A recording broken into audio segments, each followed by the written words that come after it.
welcome back. I want to talk about another act of kindness that I've received recently. I got a phone call yesterday at work from a guy I know called Don.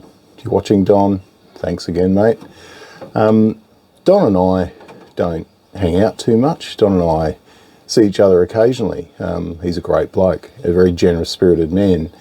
And he gave me a call and he said, look, I've got something I want to give you. You know, come around, pop around to my place after work and I'll show you what I've got you. And I thought, wow, you know, that's really, really nice. Anyway, this is what he got me. He had a selection of seedlings that he got through a family member who's involved in the seedling trade, supplying, you know, various garden centres and things and growing on behalf of other people, which is also something that I learned about, which I thought was really, really interesting. But, you know, some of them have gotten a bit tired and things like that. They're not really for the sale market, but it was just so incredible that he thought of me to offer these to me because he knows how much of a big part of my life this is. So this is what's actually in here. So it's brilliant. There's a chili, sort of a medium type, you know, cayenne type. Beautiful, healthy plant. Have a look at that. Sorry, it's morning time here in the Scrap Palace and I've got some pretty heavy shade up because we've got some really hot days coming up. Be about 38, 39 degrees centigrade tomorrow. So I've got that.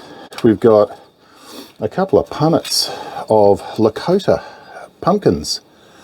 These are a Diggers Club. Selection Diggers Club in Australia is sort of like a seed bank, a seed savers sort of cooperative with a sort of semi-commercial aspect to it. So we've got those. There's some Bonaparte beans here. They're sort of looking a bit past their prime, but I'm going to chuck them in and see what happens. Going to run out of room here.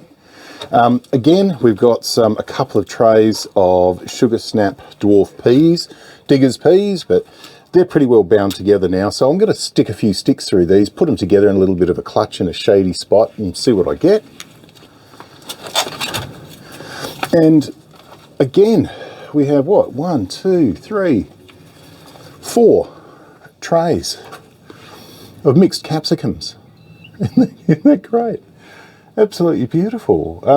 My wife and I have been talking about re-establishing some dedicated beds for wintering capsicums because here they can last for years and years and years. So the problem we have is capsicums are the local possum's favourite food. You can come out in the morning and a pretty healthy capsicum plant, it can be eaten down to the stump. So resupply and protection. Couldn't believe how well this has worked out for me, Don. Over here, some more sort of single plants like you'll see in garden centres. Another eggplant that I've got here, a Bonica. I've grown Bonica before.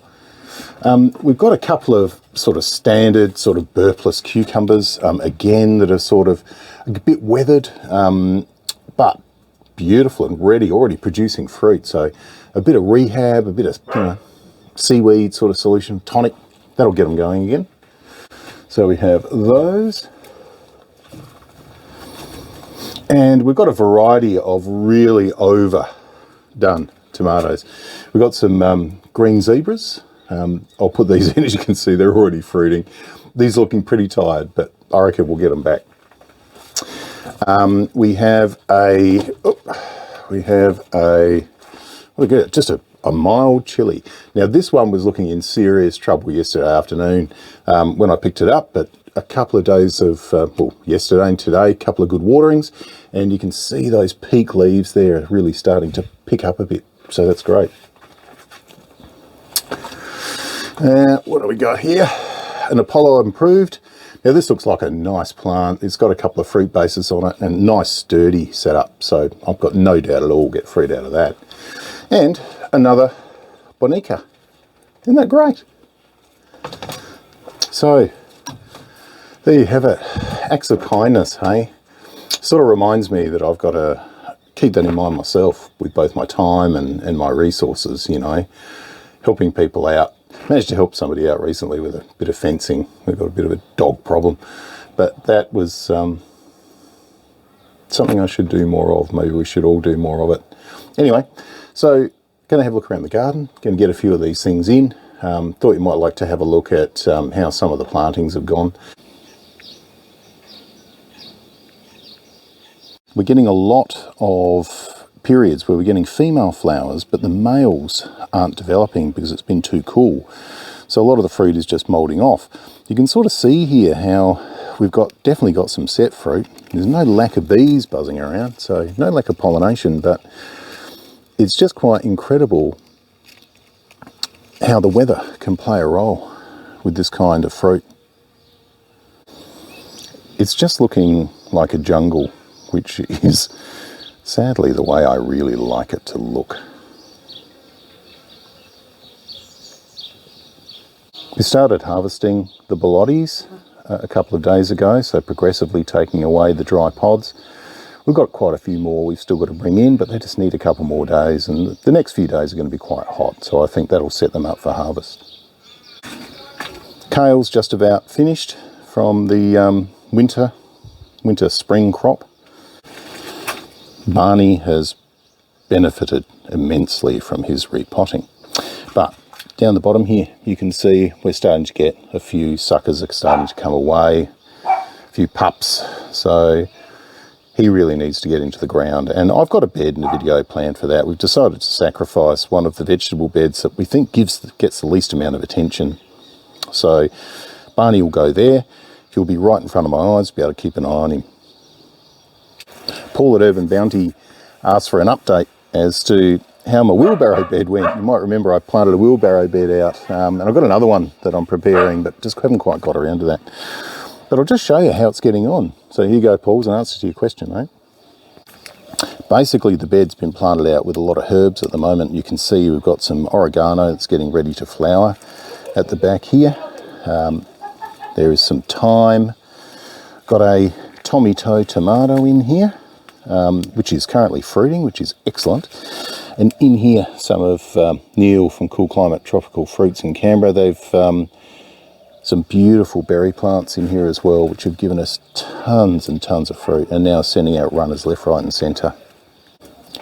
Really pleased to say that I was right about this avocado seed hitch shot. This is one of the really badly mould affected seeds, and I thought this isn't going to last compared to, you know, the cleaner seeds that have germinated beautifully. And another over here.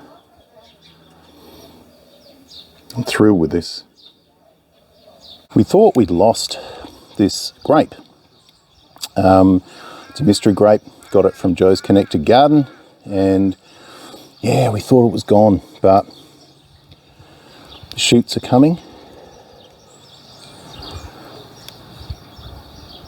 Happy. And of course, it needed a friend to keep it company while it's not well, and what better than one of the many tomatoes. All the tomatoes have settled in beautifully. Getting some nice growth already. We're just going to use leaf litter to mulch under them before tomorrow, but I'm thrilled with that.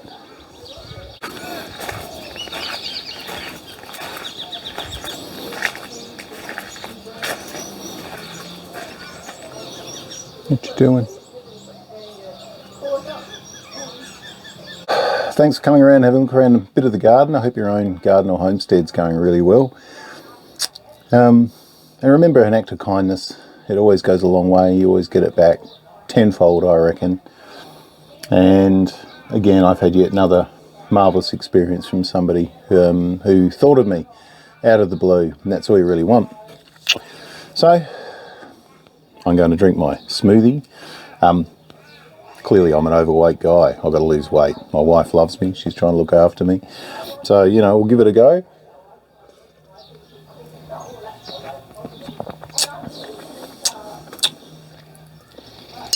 Why doesn't healthy always taste nice? Wouldn't it be good?